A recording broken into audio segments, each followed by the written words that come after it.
All right, so I gotten a lot of emails about why did you join and why did you become a recruiter, and I kind of wanted to stay away from this because it's not the most glorious story, but I've gotten so many people asking the question that, you know what, I'll go ahead and tell you guys why I joined the Air Force and also why I became a recruiter.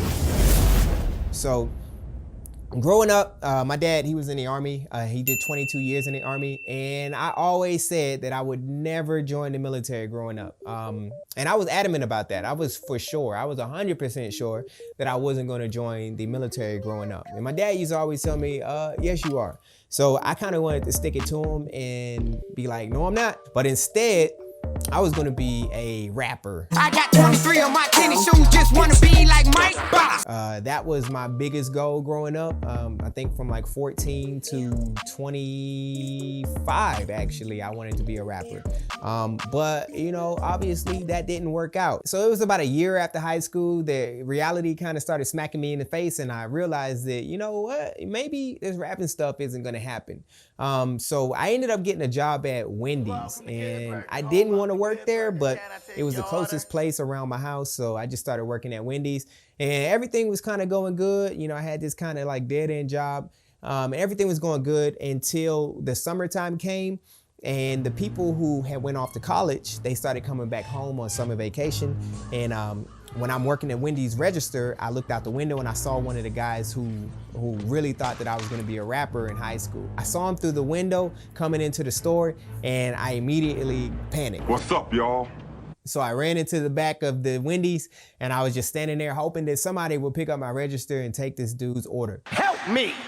Help me! But it didn't happen. It was like worst case scenario. My manager started screaming my name. She was like, "Where's Jody? Jody? Anybody seen Jody?"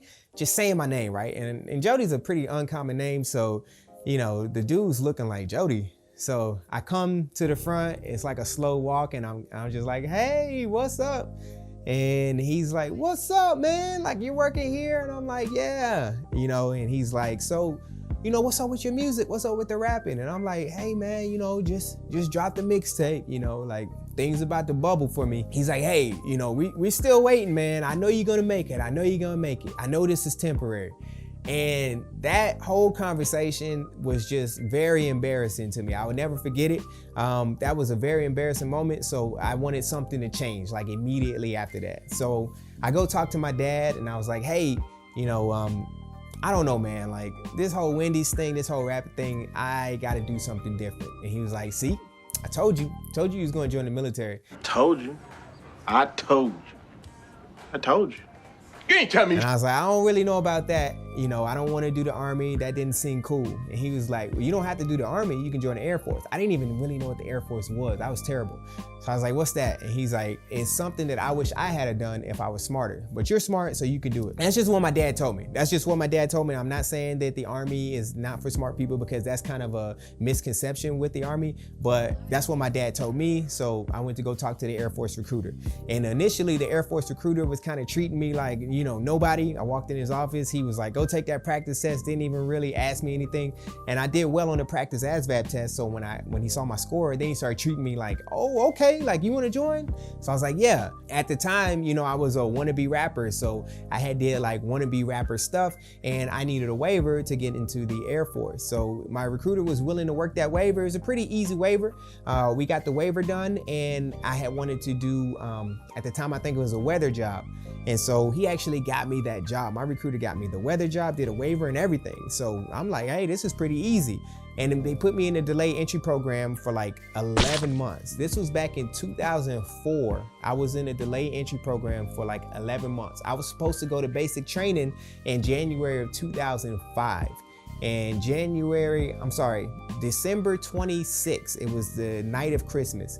I was at a party. And when I was about to leave the party, one of my friends said, "Hey, can you take me home?" I was like, "Hey, I can do it. I'm just gonna go pick up my girlfriend before I take you home, and then I can take you home after that." And he's like, "Okay, cool."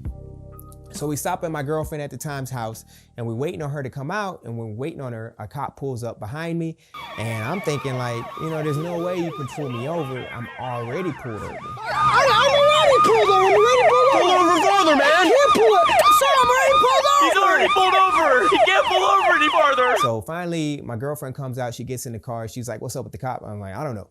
So I try to pull off and the cop turns on his light. So I'm like, okay, this is weird. So the cop comes up. The cop is asking questions, asking if he can search the car. I was like, okay, I don't care. You can search the car. Wrong. Apparently, my friend at the time had some marijuana on him, and the cop found the marijuana in my car. So the cop puts us both in the back of his cop car, and I start talking to my friend. I'm like, hey, you're gonna have to claim that weed because I'm going to basic training in 2 weeks. So my friend was like, all right, no problem. I'm gonna claim the weed, blah, blah, blah. So while we're sitting in the back of the car, I'm pissed off. I'm like, it's Christmas. So I say, hey, this cop, he's and then I realized, like, you know what? They might be recording this conversation. So we stopped talking. They pull me and my friend out of the car. They put us on a curb and they sit us there. And the whole time they're sitting us there, one of the cops is sitting there reviewing that tape. When he's done with the tape, the cop comes up and he says, which one of y'all called me? So I already knew. I was like, this is it. I'm going to jail. So they took me and my friend to jail. So I'm supposed to leave for basic training in 2 weeks, right? So I get out of jail. It was like they only kept us in there for like 2 days or maybe a day, or I can't remember. But they let us out and I call my recruiter and I'm like, hey, you're not gonna believe what happened. And he said, don't tell me that. No. He already knew what happened, right? So I was like, yeah, man, I went to jail. And he's like, well, what happened? I told him the story. And he's like, okay, well, can you get off? Can you get the charge dismissed or whatever? I said, I'm gonna try. I didn't really have money at the time, so it was hard for me to get a lawyer. I think I paid $500 for a lawyer. So $500 for a lawyer, he wasn't really trying to rush anything. But the case, basically, I lost my date for basic training. I did not go to basic training in 2005. Everything just kind of stopped for me. And I'm trying to fight this case that it wasn't my marijuana. I'm trying to fight the case. And I just kind of gave up on the Air Force. Like at that time, I already had a waiver. I was just like, okay, this isn't meant for me. I'm not supposed to be in the Air Force. So I'm fighting this case. It's the biggest depression of my life, really, because you know, I went from supposed to be changing my life, supposed to be going into the Air Force, and now I don't even have my job at Wendy's anymore. My car broke down on me, so I couldn't get to Wendy's. It was just bad. But I eventually saved up enough money to where I could get a car, and I started working at Kirby, or working for Kirby. I was actually selling vacuum cleaners door to door. I was knocking on people's doors selling that vacuum cleaner. So yeah, I did that. It was just a bad time in my life, but I did that just try to make ends meet during that time. Eventually, I get this case dropped down to a paraphernalia charge, not a possession of marijuana, but a paraphernalia charge. And I didn't tell my recruiter. At that time, I was like, it's over, right? So I'm working, and then I get a call about a year later after the whole incident, and my recruiter's like, hey, what happened with that charge? And I was like, it got dropped down to a paraphernalia charge. He's like, for real? I was like, yeah. He's like, I might be able to work with that. And I was like, man, I don't want to waste your time. He was like, well, hey, if I put in the time, are you willing to put in the time? And I was like, at that point, I felt obligated to. You know, I already wasted his time before, so I was just like, okay, I will. So my recruiter put in another waiver for me. I already was supposed to have a waiver the first time, and now he's putting in another waiver for me for going to jail on him during his delayed entry program. Really weird, right? But he did, and I didn't even ask him to. He just did. Somehow, some way, my recruiter got that waiver approved. But at this time, he wasn't trying to get me, you know, the job that I wanted anymore. He was like, hey, you're gonna take this electrical aptitude area, and it's leaving in 2 weeks. So I was like, oh, everything's moving so fast. But, you know, he just worked that waiver, and I basically had to do whatever he told me to at that point. So I took the electrical aptitude area and I went to basic training. So, you know, my original job, when I got the electrical aptitude area, I got the electrical and environmental systems, basically an electrician on aircrafts. And then I had cross-trained because I didn't really want to do that job. It was a waiver. So I always told myself when I get eligible to cross-train, I'm gonna cross-train into something else. So when I cross-trained into imagery analyst or geospatial analyst. And then, you know, I was like, I always wanted to be a recruiter. Let me see if I can do that. So I went and talked to my chief, and my chief was like, yeah, you can do that. As soon as the opportunity is available, we'll put you in. So I ended up getting picked up for recruiter. When I was there, that's when I realized that as a recruiter, you know, it's your choice to work the waivers. Like if you have time and if the applicant is worthy of putting into the Air Force, it's all at the recruiter's discretion.